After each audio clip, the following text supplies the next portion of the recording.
നമസ്കാരം. ഡിഫോക്കസ് തുടങ്ങുന്നു. പ്രവാസികളുടെ കൈവശമുള്ള അസാധുവാക്കപ്പെട്ട 1000-500 രൂപ കറൻസികളുടെ കാര്യത്തിൽ കേന്ദ്ര സർക്കാർ നിസ്സംഗ നിലപാട് തുടരുന്നു. പ്രശ്നത്തിൽ കേന്ദ്ര വിദേശകാര്യ മന്ത്രാലയത്തിന്റെ ഇടപെടൽ തേടിയിട്ടുണ്ടെന്നാണ് ഗൾഫിലെ ഇന്ത്യൻ നയതന്ത്ര കാര്യാലയങ്ങൾ വ്യക്തമാക്കുന്നത്. നാട്ടിലുള്ളവർക്ക് ഉപാധികളുടെ പുറത്ത് അസാധുവായ നോട്ടുകൾ മാറ്റി ലഭിക്കുമെങ്കിലും ഗൾഫ് പ്രവാസികളുടെ കാര്യത്തിൽ അനുഭാവപൂർണമായ ഒരു തീരുമാനവും ഇനിയും ഉണ്ടായിട്ടില്ല. പ്രവാസികളിൽ പലരുടെയും പക്കൽ അസാധുവാക്കപ്പെട്ട ഇന്ത്യൻ രൂപ ധാരാളമായി തന്നെയുണ്ട്. ഇവരിൽ പലരും സഹായം തേടി എംബസിയെയും കോൺസുലേറ്റിനെയും സമീപിച്ചെങ്കിലും അനുകൂല പ്രതികരണം ഉണ്ടായില്ല. ഇക്കാര്യത്തിൽ വിദേശകാര്യ വകുപ്പിന്റെ ഭാഗത്തു നിന്നുള്ള പ്രതികരണത്തിന് തങ്ങൾ കാത്തിരിക്കുകയാണെന്ന് അബുദാബി ഇന്ത്യൻ എംബസി അധികൃതർ പ്രതികരിച്ചു. ഇന്ത്യൻ നയതന്ത്ര കാര്യാലയങ്ങൾ മുഖേന പണം മാറ്റാൻ സംവിധാനമൊരുക്കുമെന്ന പ്രചാരണം അടിസ്ഥാനരഹിതമാണെന്നും ഇന്ത്യൻ എംബസി ഉന്നത ഉദ്യോഗസ്ഥ നീത ഭൂഷൺ വ്യക്തമാക്കി. ഗൾഫിലെ സ്വകാര്യ ധനവിനിമയ സ്ഥാപനങ്ങളാകട്ടെ അസാധുവാക്കിയ കറൻസികൾ സ്വീകരിക്കില്ലെന്ന നിലപാടിൽ ഉറച്ചു നിൽക്കുകയാണ്. ഈ സാഹചര്യത്തിൽ കയ്യിലുള്ള കറൻസി നേരിട്ടോ മറ്റാരെങ്കിലും മുഖേനയോ നാട്ടിൽ കൊടുത്തയച്ച് മാറ്റാനാണ് ഒരു വിഭാഗം പ്രവാസികളുടെ നീക്കം.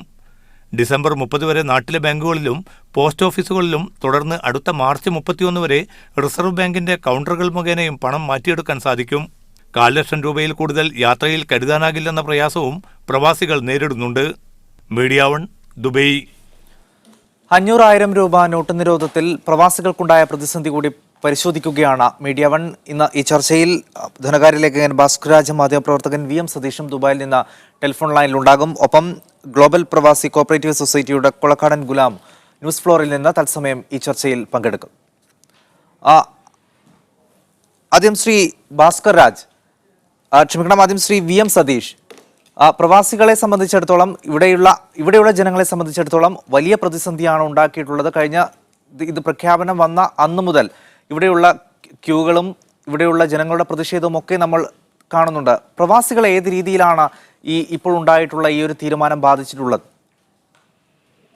പ്രവാസികളെ സംബന്ധിച്ചിടത്തോളം അവരുടെ കുടുംബങ്ങളൊക്കെ നാട്ടിലാണ്. മിക്കവരും കുടുംബങ്ങൾ നാട്ടിലാണ്. അവർക്ക് ഈ പറഞ്ഞ രീതിയിൽ പൈസ, അത്യാവശ്യ ചെലവിനുള്ള പൈസയും ഡെയിലി എക്സ്പെൻസസിലൊന്നും പൈസ വിഡ്രോ ചെയ്യാൻ മേലാത്ത ഒരു സിറ്റുവേഷനാണ്. ഇവിടെ നാട്ടിൽ പോയ പല പ്രവാസികളും അവരുടെ അവധിയൊക്കെ വെട്ടിക്കുറച്ചിട്ട് തിരിച്ചു വരികയാണ്. കാരണം നമുക്കറിയാം, പ്രവാസികൾ നാട്ടിൽ പോകുമ്പോൾ അവർ നല്ല രീതിയിൽ പൈസയൊക്കെ ചെലവാക്കുന്ന ആളുകളാണ്. ആ ഒരു സാഹചര്യത്തിൽ അവർ നാട്ടിൽ ചെന്നിട്ട് പൈസ ഇഷ്ടംപോലെ ബാങ്കിൽ കിടപ്പുണ്ട്, അല്ലെ ഇവിടുന്ന് റെമിറ്റ് ചെയ്തിട്ടുണ്ട്. ഇത് ബാങ്കിൽ നിന്ന് വിഡ്രോ ചെയ്യാൻ മേലാത്ത ഒരു സിറ്റുവേഷനാണ്. ഇവിടുന്ന് പോയ ചെറിയ ലീവിലൊക്കെ പോകുന്നവർ മണിക്കൂറുകളോ ഓരോ ദിവസങ്ങളോളം ATM-ന്റെ മുന്നിൽ പോയി അല്ലെ ബാങ്കിന്റെ മുന്നിൽ പോയി കളയുന്ന ഒരു സിറ്റുവേഷൻ കൊണ്ടാണ് പലരും ഈ പറഞ്ഞ അടുത്ത വെക്കേഷൻ വരാൻ പോവാണ്. ഡിസംബർ 15 മുതൽ ഇവിടുന്ന് വെക്കേഷൻ തുടങ്ങുകയാണ്, സ്കൂളുകൾ അടയ്ക്കുന്ന സമയത്ത്. അപ്പൊ പലരുടെയും യാത്രാ പദ്ധതികൾ തന്നെ അവർ മാറ്റിയിരിക്കുകയാണ്. കാരണം 15-ാം തീയതി ഈ പ്രശ്നം തീരുമോ ഇല്ലയോ എന്നുള്ളൊരു വലിയൊരു ആശങ്കയുണ്ട്. അവിടെ ചെന്നിട്ട് പൈസ ഇല്ലാതെ കാര്യങ്ങളൊന്നും നടത്താതെ നാട്ടിലോട്ട് പോയിട്ട് കാര്യമില്ല. അതുപോലെ തന്നെ പലരും ഈ വീട് പണിയൊക്കെ ചെയ്തുകൊണ്ടിരിക്കുന്ന ആളുകളുടെ സിറ്റുവേഷൻ വളരെ മോശമാണ്. എൻ്റെ ഒരു സുഹൃത്ത് പറഞ്ഞത്, അദ്ദേഹത്തിന്റെ വീട്ടിൽ 20 തൊഴിലാളികൾ വീട് പണിക്ക് നിൽക്കുകയാണ്. അവിടെ 1,00,000 രൂപ ബാങ്കിൽ നിന്ന് വിഡ്രോ ചെയ്ത് വെച്ചിരിക്കുകയാണ്. അപ്പൊ ഡെയിലി ഇവർക്ക് വേജസ് കൊടുക്കേണ്ട ഒരു സിറ്റുവേഷനാണ്. അപ്പൊ ഈ ഒരു ഈ പറഞ്ഞ ബാൻ വന്നതിന് ശേഷം ഈ പറഞ്ഞ മറ്റേ മൈഗ്രന്റ് വർക്കേഴ്സ് ഈ പൈസ സ്വീകരിക്കുന്നില്ല. അപ്പൊ അവര് 2, 3, 4 ദിവസമായിട്ട് അവർ പൈസ സ്വീകരിക്കുന്നില്ല. അപ്പൊ ഒരു ദിവസം കുറഞ്ഞ 10,000 രൂപ അവർക്ക് തൊഴിലാളികൾക്ക് കൊടുക്കാൻ. ഇപ്പോൾ നാട്ടിൽ ചില ഉപാധികൾ മുന്നോട്ട് വെച്ചിട്ടുണ്ടെങ്കിലും ഈ നോട്ടുകൾ മാറാനുള്ള അവസരമുണ്ട്. പ്രവാസ ലോകത്തെ പ്രവാസികളെ സംബന്ധിച്ചിടത്തോളം അത്തരത്തിലുള്ള ഒരു ഉപാധികളും ഒരു ഉപായവും മുന്നില്ല എന്നതാണ്.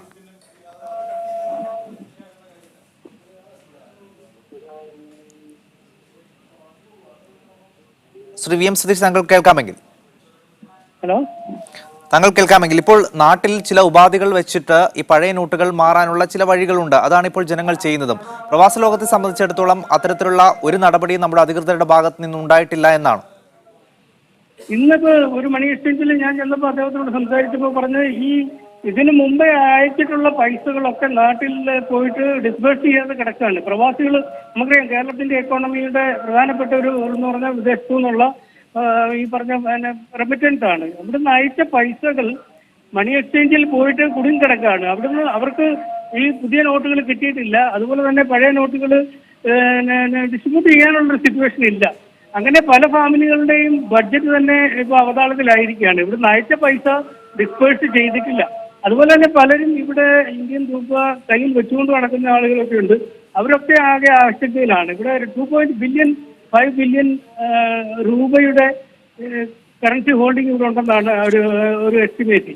ആ പൈസ ഒന്നും മാറാൻ പറ്റുന്നില്ല. പിന്നെ പല കമ്പനികളും ഇന്ത്യൻ കമ്പനികളും ഇന്ത്യൻ രൂപയിൽ ഇവിടെ ശമ്പളം കൊടുക്കുന്നുണ്ട്. ഗൾഫിലെ മൊത്തമുള്ള ഒരു പ്രാക്ടീസാണ്. പ്രത്യേകിച്ച് ഗുജറാത്തിൽ നിന്നൊക്കെ ഉള്ള ചില കമ്പനികൾ ഇന്ത്യൻ രൂപയിലാണ് അവർക്ക് ശമ്പളം കൊടുക്കുന്നത്. അവരൊക്കെ എങ്ങനെയാണ് ഇതിനെ ബേസ് ചെയ്യുന്നുള്ളത് വലിയൊരു വ്യക്തമാണ്. ഞാൻ താങ്കളേക്ക് തിരിച്ചു വരാം. ശ്രീ ഗുലാം, ഇതാണ് അവസ്ഥ. നമുക്ക് നാട്ടിൽ ചില ഉപാധികൾ മുന്നോട്ട് ഉണ്ട്. നോട്ടുകൾ മാറാൻ ചില ദിവസവും തന്നിട്ടുണ്ട്. പക്ഷെ പ്രവാസികളെ സംബന്ധിച്ചിടത്തോളം എന്ത് ചെയ്യണം എന്നുള്ള കാര്യം അവർക്കും ഇപ്പോൾ വ്യക്തതയില്ല. പല ആളുകളുടെയും കയ്യിൽ ഇന്ത്യൻ രൂപയുടെ ചെറിയ രീതിയിലെങ്കിലുമുള്ള സമ്പാദ്യമുണ്ട്. അത് ഏത് രീതിയിൽ മാറ്റിയെടുക്കണം എന്ന കാര്യത്തിൽ ഇപ്പോഴും വലിയ അവ്യക്തത തുടരുകയാണ്. പ്രവാസികളെ സംബന്ധിച്ചിടത്തോളം അവരും യഥാർത്ഥത്തിൽ പ്രതിസന്ധിയിലായിരിക്കുകയല്ലേ പുതിയ കേന്ദ്ര സർക്കാരിന്റെ തീരുമാനപ്രകാരം? എനിക്ക് കേരളത്തിലെ പ്രവാസികളെ പറ്റി പറയാം. മറ്റേ അവിടെ ഉള്ള പ്രവാസികൾ, ഇപ്പോൾ കേരളത്തിലെ പ്രവാസികൾ പാകക്കൂടി ഇടങ്ങറായി കിടക്കുന്നത് എവിടെ വെച്ചാൽ, ഇവിടെ ആണുങ്ങളില്ല, പെണ്ണുങ്ങളാണ്, നമ്മൾ സ്ത്രീകളാണ് ബാങ്കിലേക്ക് പോകേണ്ടത്. NRI നിക്ഷേപമുള്ള ബാങ്കിൽ സ്ത്രീകൾ ചെന്നാലും ഈ ക്യൂ നിൽക്കേണ്ട അവസ്ഥയാണ് പാവപ്പെട്ട സ്ത്രീകളും കുട്ടികളും അടങ്ങിയ സംഘത്തിന്.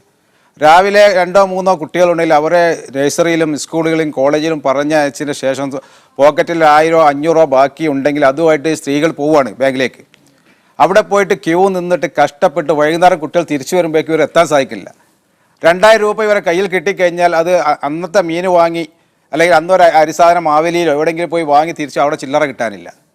2000 രൂപ മീൻകാരൻ്റെ കൈ കൊടുത്താൽ പറയും ഇതിന് ചില്ലറയില്ല, നിങ്ങൾ പിന്നെ തന്നാൽ മതി, അല്ലെങ്കിൽ പഴയ നോട്ട് തരും. ഈ ഒരു അവസ്ഥയിലാണ് പ്രവാസികൾ സ്ത്രീകൾ അനുഭവിച്ചുകൊണ്ടിരിക്കുന്നത്. ഏറ്റവും വലിയ ലോകത്ത് വെച്ച് ഏറ്റവും വലിയ ദുരിതമാണ് പ്രവാസി കുടുംബങ്ങൾ ഇന്ന് അനുഭവിച്ചുകൊണ്ടിരിക്കുന്നത്. ഞങ്ങളിപ്പോൾ അന്നും ഈ പ്രശ്നം അന്ന് ആവശ്യപ്പെടൽ തുടങ്ങിയിട്ടുണ്ട്. പ്രവാസി NRI നിക്ഷേപമുള്ള ബാങ്കിൽ, NRI അക്കൗണ്ടുള്ള ബാങ്കിൽ ഈ സ്ത്രീകൾക്ക് ഒരു പ്രത്യേക കൗണ്ടർ, അതുപോലെ തന്നെ രക്ഷിതാക്കളായിരിക്കും, പ്രായമായ രക്ഷിതാക്കളായിരിക്കും മിക്കവാറും വീടുകളുണ്ടാകുക. അവർക്കൊരു പ്രത്യേക കൗണ്ടർ, NRI അക്കൗണ്ടുള്ള പ്രവാസികൾക്കൊരു പ്രത്യേക കൗണ്ടർ എല്ലാ ബാങ്കിലും തുറന്ന് അവർക്ക് പ്രത്യേക ക്യൂ തന്നെ നൽകണമെന്നാണ് ഞങ്ങൾ റിസർവ് ബാങ്കിനോട് സർക്കാരിനോട് ഔദ്യോഗികമായി ആവശ്യപ്പെട്ടത്. പക്ഷെ അതൊന്നും നടക്കുന്നില്ല. 1,20,000 കോടി രൂപ കഴിഞ്ഞ മാർച്ചിൽ കേരളത്തിലേക്ക് ഈ റിസർവ് ബാങ്കിൻ്റെ കണക്ക് പ്രകാരം തന്നെ കേരളത്തിൽ അയച്ച വിഭാഗമാണ് ഈ പ്രവാസികൾ. ഈ ബാങ്കിനെ എല്ലാം SBI ആയാലും SBT ആയാലും പഞ്ചാബ് ബാങ്ക്, ഏത് ബാങ്കിനെയും ഏറ്റവും കൂടുതൽ നിക്ഷേപമുള്ള ഫെഡറൽ ബാങ്കിലാണ്. അവരെല്ലാം ഇന്നത്തെ നിലനിൽപ്പ് തന്നെ ഗൾഫിലെ പ്രവാസികളുടെ നിക്ഷേപമാണ്. അവർക്ക് ഒരു കഷ്ടപ്പാട്, ഈ ചെറിയ കഷ്ടപ്പാട് പോലും പരിഹരിക്കാൻ നമ്മളെ ഈ ബാങ്കിനോ ഈ കേന്ദ്ര സർക്കാരിനോ സാധിച്ചിട്ടില്ല. ഇത് ഇനിയും രൂക്ഷമാവുകയാണ്. ഇത് ഇന്നൊരു ദിവസമല്ല, ഇന്നത്തേക്കാൾ കൂടുതൽ രൂക്ഷതയിലേക്കാണ് നാളെ പോകുന്നത്. ഇത് എവിടെ എത്തും, എന്താവുമെന്ന് പ്രവചിക്കാൻ പറ്റാത്തൊരവസ്ഥയിലേക്ക് ഇന്ത്യൻ ജനത മാറിക്കൊണ്ടിരിക്കുക. പ്രത്യേകിച്ച് കേരളത്തിലത് ഏറ്റവും കൂടുതൽ രൂക്ഷമായിട്ട് അനുഭവപ്പെടാൻ സാധ്യത. കാരണം ഇവിടെ എല്ലാവരും ബാങ്കിങ് മേഖലയിൽ പ്രവർത്തിച്ചുകൊണ്ടിരിക്കുകയാണ്. ഇവിടെ എല്ലാ മേഖലയിലും എല്ലാവരും ബാങ്കുമായിട്ട് ബന്ധപ്പെട്ടുകൊണ്ടാണ് ഇവരെ കാര്യങ്ങൾ മുന്നോട്ട് കൊണ്ടുപോകുന്നത്. അതുകൊണ്ട് നമ്മളെ അടിയന്തരമായിട്ട് റിസർവ് ബാങ്ക് ഇന്ത്യയിലെ പ്രവാസികൾക്കെങ്കിലും അടിയന്തരമായിട്ട് ഓരോ ബാങ്കിലും ഓരോ കൗണ്ടർ തുടങ്ങിയ ചില്ലറ 2000 എല്ലാവർക്കും വേണ്ടി. ഈ സ്ത്രീകൾക്ക് 2000 കിട്ടിയിട്ട് കാര്യമില്ല. 500-ൻ്റെയും 100-ൻ്റെയും നോട്ടുകൾ എത്രയും പെട്ടെന്ന് എത്തിച്ചു കൊടുക്കാനുള്ള സംവിധാനം ഇവരുടെ ഭാഗത്തുനിന്ന് ഉണ്ടാകണമെന്നാണ് ഞങ്ങൾക്ക് പറയാനുള്ളത്. ഞാൻ താങ്കളെ തിരിച്ചു. ശ്രീ ഭാസ്കർ രാജ്, വലിയ രീതിയിലുള്ള ഒരു ആശങ്ക പ്രവാസികളായ തൊഴിലാളികൾക്കിടയിൽ അവിടെ ഉണ്ടോ? എന്ത് ചെയ്യണം അവരുടെ കയ്യിലുള്ള പണം എന്നത് സംബന്ധിച്ച് എന്താണ് താങ്കൾക്ക് ഇതുമായി ബന്ധപ്പെട്ട് പറയാനുള്ളത്? തീർച്ചയായിട്ടും ഒരു വലിയ ആശങ്കയുണ്ട് ഇവിടെ. കാര്യം 500-ൻ്റെയും 1000-ൻ്റെയും നോട്ടുകൾ പിൻവലിച്ചതിന് ശേഷം പ്രവാസികളുടെ ഏറ്റവും വലിയ ആശങ്ക എന്ന് പറയുന്നത് ഈ പണം പലരും നാട്ടിൽ നിന്ന് വരുന്ന സമയത്ത് ഹൈ ഡിനോമിനേഷനുള്ള നോട്ടുകൾ 500-ൻ്റെയും 1000-ൻ്റെതുമായിട്ട് കൊണ്ടുവരാറുണ്ട്, കരുതി വെച്ചിട്ടുണ്ട്. ഇത് പലപ്പോഴും അവർ കരുതി വെക്കുന്നതെന്ന് പറയുന്നത് തിരിച്ചു പോകുന്ന സമയത്ത് ടാക്സി ഫെയറിനോ അല്ലെങ്കിൽ മറ്റു പ്രാരംഭ ചെലവുകൾക്കോ നാട്ടിൽ ചെല്ലുന്നത് വരെ കുറച്ച് നാളത്തേക്ക് ബാങ്കിൽ നിന്നും വിഡ്രോ ചെയ്യുന്നത് വരെയും ഉപയോഗിക്കുന്നതിന് വേണ്ടി പലരും കരുതി വെച്ചിട്ടുണ്ട്. ഇത് റിസർവ് ബാങ്കിന്റെ നിയമം അനുസരിച്ചിട്ട് ഒരു പ്രവാസിക്ക് ഇന്ത്യയിൽ നിന്ന് വരുമ്പോൾ 25,000 രൂപ വരെ കയ്യിൽ കരുതാൻ അനുവദിച്ചിട്ടുണ്ട്. അതാണ് പരിധി. 25,000. നേരത്തെ 10,000 ആയിരുന്നു, അത് 25,000 ഉയർത്തിയിട്ടുണ്ട്. അപ്പൊ ഈ 25,000 രൂപ പലപ്പോൾ കൊണ്ടുവരുന്നതും ഹൈ ഡിനോമിനേഷൻ, അതായത് 500-ൻ്റെതും 1000-ൻ്റെതുമായിട്ട് കൊണ്ടുവന്ന് കരുതി വെച്ചിട്ടുണ്ട്. പലപ്പോഴും ഇത് കരുതി വെച്ചതിന് ശേഷം അതൊരു വലിയ ശേഖരമായി മാറുകയും ചെയ്തിട്ടുണ്ട് പലർക്കും. അത് പിന്നീട് ഉപയോഗിക്കാവുന്ന ഉദ്ദേശത്തിൽ. പക്ഷെ ഇപ്പോൾ വന്നിരിക്കുന്നത് പറഞ്ഞ ഈ കറൻസി പിൻവലിച്ചതോടുകൂടി അവർക്ക് ഇത് പ്രൈം മിനിസ്റ്റർ പറഞ്ഞ പോലെ 30 കഴിഞ്ഞു കഴിഞ്ഞാൽ, ഡിസംബർ 30 കഴിഞ്ഞു കഴിഞ്ഞാൽ അതിന്റെ വെറും പേപ്പറിന്റെ മാത്രം മൂല്യമുള്ളതായി വാല്യൂ ആയുള്ളതായി തീരുമെന്നുള്ള ഭീഷണി വന്നു കഴിഞ്ഞപ്പോൾ, അതൊരു ലീഗൽ ടെൻഡർ അല്ല എന്നുള്ളത് പേടി വന്നു കഴിഞ്ഞപ്പോൾ ഇതെങ്ങനെ മാറുമെന്നുള്ള ആശങ്കയാണ്. യഥാർത്ഥത്തിൽ ആ ആശങ്കയ്ക്ക് വകയില്ല എന്നാണ് എനിക്ക് തോന്നുന്നത്. കാര്യം അത് നിയമപരമായിട്ട് നമ്മൾ പോവുകയാണെന്നുണ്ടെങ്കിൽ ഇത് തിരിച്ചു കൊണ്ടുപോകുമ്പോൾ നമുക്ക് പലപ്പോഴും ചെയ്യാവുന്ന പറഞ്ഞു കഴിഞ്ഞാൽ ഡിസംബർ 30 മുൻപായിട്ട് ഇന്ത്യയിൽ ചെന്നാൽ ഇത് മാറ്റി വാങ്ങാവുന്നതാണ് ബാങ്കുകളിൽ നിന്നും. ഉള്ള പ്രോബ്ലം എന്ന് പറഞ്ഞു കഴിഞ്ഞാൽ ബാങ്കുകളിൽ നിന്ന് കറൻസി ആയിട്ട് അവർ തിരിച്ചു കൊടുക്കുക, അതിനൊരു ഉയർന്ന പരിധി വെച്ചിട്ടുണ്ട്. പക്ഷേ അതിന് പകരം ഇത് അവർക്ക് ബാങ്കുകളിൽ നിക്ഷേപിച്ചിട്ട് അവരുടെ അക്കൗണ്ടുകളിലേക്ക്, അതായത് SB അക്കൗണ്ടിലേക്ക് അത് മാറ്റാം. NRI അക്കൗണ്ട് അല്ല, SB അക്കൗണ്ടിലേക്ക് അത് മാറ്റി അവർക്ക് അതിൽ ക്രെഡിറ്റ് ചെയ്യാവുന്നതാണ്. അതാണ് നിയമം. അത് അങ്ങനെ നമുക്ക് മാറ്റി വാങ്ങാവുന്നതിന്റെ പരിധി എന്ന് പറയുന്നത് 2 ലക്ഷം രൂപ വരെ നമുക്കത് പരിധിയുണ്ട്, മാറ്റി വാങ്ങാവുന്നതാണ്. ബാങ്കുകളിലേക്ക് കൊണ്ട് നമ്മുടെ അതായത് ബ്രാഞ്ചുകളിൽ ചെന്നിട്ട് കൊടുത്തിട്ട് അത് റെമിറ്റ് ചെയ്തിട്ട് അവരുടെ അക്കൗണ്ടിലേക്ക് മാറും. പക്ഷെ അത് കറൻസി ആയിട്ട് പുതിയ നോട്ടായിട്ട് അവരുടെ കയ്യിൽ കൊടുക്കില്ലെന്ന് പറഞ്ഞു. അപ്പോഴുള്ളതായ ആ പരിധി അനുസരിച്ച് മാത്രമേ, ഇപ്പൊ 4000 രൂപയാണെങ്കിൽ 4000 രൂപയ്ക്കുള്ള കറൻസി മാത്രമേ കൊടുക്കുകയുള്ളൂ കയ്യിൽ, അല്ലെങ്കിൽ ബാങ്ക് അക്കൗണ്ടിലേക്ക് അവർക്കത് റെമിറ്റ് ചെയ്യാവുന്നതാണെന്നതാണ് നിയമം. പക്ഷെ ഒരു കാര്യം എന്ന് പറഞ്ഞു കഴിഞ്ഞാൽ അങ്ങനെ പോകുമ്പോൾ അവർക്ക് ഈ കൂടിയ സംഖ്യ ഇതിൽ ഈ 2 ലക്ഷത്തിൽ കൂടിയത് വേണമെങ്കിൽ നിക്ഷേപിക്കാവുന്നതാണ്. അങ്ങനെ നിക്ഷേപിക്കുന്ന സമയത്ത് ഒരു തെളിവ് വേണ്ടിയിട്ട് അവർക്കത് സ്രോതസ് വെളിപ്പെടുത്തേണ്ടി വരും. അതായത് സോഴ്സ്, ഇത് എവിടുന്ന് കിട്ടിയ പണമാണ്, അതിന് വേണ്ടി തെളിവ് കൊടുക്കേണ്ടെന്ന് പറഞ്ഞു കഴിഞ്ഞാൽ ഇതിനു മുൻപ് അവരുടെ ബാങ്ക് അക്കൗണ്ടിൽ നിന്ന് പിൻവലിച്ചതാണെന്നോ അല്ലെങ്കിൽ വേറെ ആരെങ്കിലും കൊടുത്തതാണെങ്കിൽ അതിന്റെ തെളിവോ കൊടുക്കുകയാണെന്നുണ്ടെന്നുണ്ടെങ്കിൽ ബാങ്കുകൾ അത് മാറ്റി അവരുടെ അക്കൗണ്ടിലേക്ക് നിക്ഷേപിക്കാനുള്ള സൗകര്യം ഉണ്ടെന്നുള്ളതാണ് നിയമം. റൈറ്റ്, വ്യക്തമാണ് ഭാസ്കർ. താങ്കളിലേക്കും മറ്റു അതിഥികളിലേക്കും വളരെ പെട്ടെന്ന് തിരിച്ചു വരാം. ചുരുടെ വേളയ്ക്ക് ശേഷം ഡിഫോക്കസ് തുടരുന്നു. ശ്രീ VM സതീഷ്, നേരത്തെ ഭാസ്കർ രാജ് സംസാരിച്ച താങ്കൾ കേട്ടിട്ടുണ്ടാവും. ഇതിൽ അവ്യക്തതയുണ്ട് എന്ന് അദ്ദേഹം സമ്മതിക്കുന്നുണ്ടെങ്കിലും ചില വഴികളുണ്ട് പ്രവാസികൾക്ക് അവരുടെ കയ്യിലുള്ള പണം ബാങ്കിൽ നിക്ഷേപിക്കാനും മറ്റു രീതിയിലേക്ക് മാറ്റാനും. പക്ഷേ ഈ നടപടിക്രമങ്ങളിലെ കാലതാമസവും അതിലെ ഇതൊക്കെ എത്ര പ്രവാസികൾക്കറിയാം? ഈ ഇത്ര കാലതാമസം എടുക്കും, അല്ലെങ്കിൽ ഇങ്ങനെ അക്കൗണ്ടിലിടാം എന്ന കാര്യങ്ങളൊക്കെ, അതിനെക്കുറിച്ചൊക്കെ വ്യക്തമായ അറിവ് നമ്മുടെ പ്രവാസികൾക്കുണ്ടോ? ഇത് ഈ പ്രവാസികളുടെ ഒരു കാര്യം പറഞ്ഞാൽ അവർക്ക് ഇതുപോലെ വന്ന് ബാങ്കിൽ പോയി ക്യൂ നിൽക്കാനൊന്നും ഉള്ളൊരു സമയമില്ലാത്ത ഒരു ടൈറ്റ് ഷെഡ്യൂളിൽ ജീവിക്കുന്ന ഒരു കമ്മ്യൂണിറ്റിയാണ് ഈ പ്രവാസികൾ എന്ന് പറയുന്നത്. അപ്പൊ അവർക്ക് എവിടെയാണ് പോകേണ്ടത് കറക്റ്റ് ആയിട്ടുള്ള വിവരം, ഇവിടെ ആകെയുള്ള ഒരു ബാങ്ക് എന്ന് പറഞ്ഞാൽ ബാങ്ക് ഓഫ് ബറോഡയാണ് ഇന്ത്യൻ ബാങ്കുകളിൽ ആകെ ഉള്ളത്. ബാക്കിയൊക്കെ മണി എക്സ്ചേഞ്ചുകളാണ്. അവിടെയൊക്കെ ഈ ഇതുമായിട്ട് ബന്ധപ്പെട്ട എന്താ സംഭവങ്ങളൊന്നും കാര്യമായിട്ടുള്ള വിവരങ്ങളൊന്നും വെളിയിൽ വന്നിട്ടില്ല. പക്ഷെ അതിനും വലിയൊരു ആശങ്ക എന്തെന്ന് വെച്ച് കഴിഞ്ഞാൽ ഇപ്പൊ നരേന്ദ്രമോദി സർക്കാർ പറഞ്ഞിട്ടുണ്ട്, 1000 രൂപ 500 രൂപയും വിഡ്രോ ചെയ്യുന്നത് ഒരു ചെറിയ തുടക്കം മാത്രമാണ്. അടുത്തത് ഇനി 1/2 കിലോ സ്വർണത്തിൽ കൂടുതൽ വെച്ചിരിക്കുന്ന ആളുകളുടെ സ്വർണ്ണ നിക്ഷേപങ്ങളും വീട്ടിൽ വെച്ചിരിക്കുന്ന സ്വർണങ്ങൾ പിടിച്ചെടുക്കും, അല്ലെങ്കിൽ അത് ഡിക്ലെയർ ചെയ്യണം. അതുപോലെ റിയൽ എസ്റ്റേറ്റ് ഇൻവെസ്റ്റ് ചെയ്തിരിക്കുന്നത് ഡിക്ലെയർ ചെയ്യണം. അങ്ങനെ നമ്മുടെ മൊത്തം പ്രവാസികളെ സംബന്ധിച്ചിടത്തോളം അത് വലിയൊരു ആശങ്കയാണ് ഇവിടെ ഉണ്ടാക്കിയിരിക്കുന്നത്. കാരണം ഒരു പ്രവാസി നാട്ടിൽ പോകുമ്പോൾ എത്രയായാലും അവന് ഈ സേവിങ് കൊണ്ടിട്ട് കുറെ സ്വർണം കൊണ്ടുപോയി 10 പ്രാവശ്യം പോയി കഴിയുമ്പോൾ അവന്റെ കയ്യിൽ 1/2 കിലോ കൂടുതൽ സ്വർണ്ണമുണ്ട്. അപ്പൊ അതൊക്കെ തിരിച്ചു പിടിക്കും, അതൊക്കെ അവരുടെ ലൈഫ് സേവിങ് ആണ്. ഇതൊക്കെ ഒരു സർക്കാരിന് പിടിച്ചെടുക്കാൻ കള്ളപ്പണക്കാരാണ്, എല്ലാ പ്രവാസികളും കള്ളപ്പണക്കാരാണ് എന്നുള്ളൊരു രീതിയിലുള്ള ഒരു കാഴ്ചപ്പാടാണിത്. ഇത് വളരെ ആശങ്ക ഉണ്ടാക്കുന്നത്. ഇന്ത്യയിൽ ഇൻവെസ്റ്റ് ചെയ്യുന്ന നല്ലൊരു കമ്മ്യൂണിറ്റിയാണ് ഈ പ്രവാസികൾ, പ്രത്യേകിച്ച് റിയൽ എസ്റ്റേറ്റിലൊക്കെ. അത് കണ്ടമാനം ഇപ്പോൾ റിസ്റ്റൈൻ ചെയ്യാനായിട്ട് സാധ്യതയുണ്ട്. ഈ പൈസ കൊണ്ട് നാട്ടിൽ ഇൻവെസ്റ്റ് ചെയ്തിരിക്കുന്ന പലർക്കും ഇപ്പൊ ഈ ഒരു സംഭവം കാരണം ഇനി അവരുടെ പ്രോപ്പർട്ടികൾ വിൽക്കാനുള്ള സിറ്റുവേഷനില്ല. കാരണം പ്രോപ്പർട്ടിയുടെ വാല്യൂ നമുക്കറിയാം, ഇപ്പൊ നടക്കുന്നതെല്ലാം ഒരു ബ്ലാക്ക് ആൻഡ് വൈറ്റ് പോർഷനിലാണ് പോകുന്നത്. പ്രത്യേകിച്ച് ഇപ്പോൾ റിയൽ എസ്റ്റേറ്റ് വളരെ മോശമായിട്ട് നിൽക്കുന്ന ഒരു സമയത്ത് ഇങ്ങനൊരു പ്രശ്നം കൂടെ വന്നു കഴിഞ്ഞാൽ. ശ്രീ VM സതീഷ്, ഞാൻ താങ്കളിലേക്ക് തിരിച്ചു വരാം, മറ്റു അതിഥികളിലേക്കും വരാം. വളരെ പ്രധാനപ്പെട്ട മറ്റൊരു വാർത്തയിലേക്ക് കൂടി പോകേണ്ടതുണ്ട്. ആലപ്പുഴ അരൂരിൽ ലോറിയുമായി കൂട്ടിയിടിച്ച ജീപ്പ് കായലിലേക്ക് മറിഞ്ഞു. ജീപ്പിൽ 9 പേർ ഉണ്ടായിരുന്നു എന്നാണ് വിവരം. ഇതിൽ 4 പേരെ രക്ഷപ്പെടുത്തിയതായും സൂചനയുണ്ട്. വിവരങ്ങളുമായി ഷൈജു ഉണ്ട്. ഷൈജു, എന്താണ് ഏറ്റവും പുതിയ വിവരങ്ങൾ?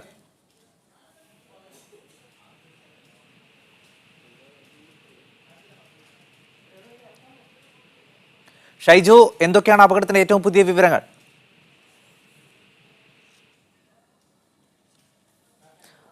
ആലപ്പുഴ അരൂരിൽ അപകടമുണ്ടായിരിക്കുന്നു. ജീപ്പ് കായലിലേക്ക് മറിഞ്ഞ ആണ് അപകടമുണ്ടായത്. 9 പേർ ഈ ജീപ്പിൽ ഉണ്ടായിരുന്നു എന്നാണ് വിവരം. ഇതിൽ 4 പേരെ രക്ഷപ്പെടുത്തിയതായാണ് ഇപ്പോൾ സൂചനകൾ ലഭിക്കുന്നത്. അല്പം മുമ്പാണ് അപകടം ഉണ്ടായത്. ആലപ്പുഴ അരൂരായിരുന്നു സംഭവം. 9 പേരുമായി പോകുകയായിരുന്ന ജീപ്പാണ് അപകടത്തിൽപ്പെട്ടത്. ഇത് ലോറിയുമായി കൂട്ടിയിടിച്ചാണ് അപകടം എന്നതൊക്കെയുള്ള റിപ്പോർട്ടുകൾ പുറത്തു വരുന്നുണ്ട്. 9 പേരാണ് ഇതിലുണ്ടായിരുന്നത്. അതിൽ 4 പേരെ ഇപ്പോൾ ഇതിനോടകം രക്ഷപ്പെടുത്തിയതായും റിപ്പോർട്ടുകൾ പുറത്തു വരുന്നുണ്ട്.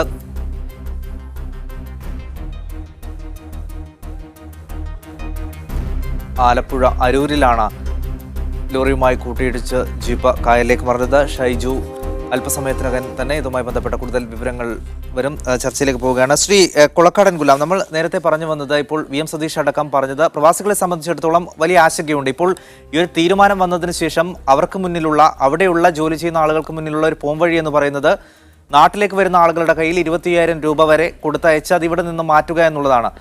ഇത്തരം നടപടികളൊക്കെ എത്രമാത്രം പ്രായോഗികമാണ്? ഇതന്നെ ഞാൻ ആദ്യം പറഞ്ഞു വന്നത്, സതീശൻ സാർ പറഞ്ഞ മാതിരി തന്നെ 2 വർഷം 3 വർഷം കഠിനാധ്വാനം ചെയ്ത്, സ്വന്തം നാടും വീടും വിട്ടിട്ട് കഠിനാധ്വാനം ചെയ്ത് എന്തെങ്കിലും കുറച്ച് ചില്ലറ കാശ് സമ്പാദ്യമായി വെച്ച് അത് സ്വർണമോ ഡോളറോ ഒക്കെ ആക്കി തിരിച്ചു വരുന്ന പ്രവാസികളാണ് കൂടുതൽ നമ്മുടെ നാട്ടിലുള്ളത്. 90% പ്രവാസികളും ആ സാമ്പത്തിക നിലയിൽ ഏറ്റവും താഴെക്കിടയിലുള്ള ആൾക്കാരാണ്. ഇവരെ വീടുകളിലൊക്കെ റെയ്ഡ് നടത്തുക, സ്വർണ്ണ നിക്ഷേപം ഉണ്ടെങ്കിൽ അത് പിടിച്ചു കൊണ്ടുപോകുക എന്നൊക്കെ പറയുമ്പോൾ ആണുങ്ങളില്ലാത്ത വീട്, പുരുഷന്മാരില്ലാത്ത വീടുകളാണ് കൂടുതലും ഉണ്ടാകുക. പിന്നെ 25,000 റുപ്യ അവിടുന്ന് ഒരാളെ കയ്യിൽ കൊടുത്തയച്ച് ഇവിടെ പോയി ബാങ്കിൽ ക്യൂ നിൽക്കാൻ സമയം ഇവർക്ക് ഉണ്ടാവില്ല. കാരണം ഇവർക്ക് ഒന്നൊക്കെ മക്കളെ കല്യാണം, അല്ലെങ്കിൽ മകൻ്റെ അഡ്മിഷൻ, വീടിൻ്റെ ജോലി, ഇങ്ങനെ ഈ എന്തെങ്കിലും ഒരു പദ്ധതിയുമായിട്ടായിരിക്കും ഒരു പ്രവാസി ലീവിന് വരുന്നത്. ഞാൻ ചെന്നിട്ട് വേണം ആ ജോലി ചെയ്യാൻ, എൻ്റെ വീടിൻ്റെ പണി തീർക്കണം, ഇവരുടെ സ്വപ്നമാണതൊക്കെ. ഇതിന് ഇവൻ എന്തെങ്കിലും ഒരു സ്വർണ്ണം അവിടുന്ന് കൊണ്ടുവന്ന് അത് വീട്ടിൽ സമ്പാദ്യമായി വെച്ച് ഇവൻ്റെ ശിഷ്ടകാലം 40-50 വയസ്സ് കഴിയുമ്പോൾ സ്വസ്ഥമായിട്ടൊന്നും ജീവിക്കണം, ഇതുവരെ ഞാൻ കഷ്ടപ്പെട്ടു വരെ കുടുംബത്തോടൊപ്പം ജീവിക്കണം എന്ന് ധരിച്ചിട്ട് ഉണ്ടാക്കുന്ന സമ്പാദ്യമാണിത്. ഇത് ഒരാൾ കംപ്ലൈൻറ്റ് കൊടുക്കുകയാണ്, ഇന്ന വീട്ടിൽ ഇത്ര സ്വർണ്ണമുണ്ട് എന്ന് പറഞ്ഞിട്ട് ആരെങ്കിലും ഒരു പരാതി കൊടുത്തു കഴിഞ്ഞാൽ ആ വീട്ടിൽ പുരുഷന്മാരുണ്ടാകില്ല, സ്ത്രീകളും 1-2 കുട്ടികളും അടങ്ങുന്ന ഒരു കുടുംബമാണ് പ്രവാസികളുടെ ഉണ്ടാവുക.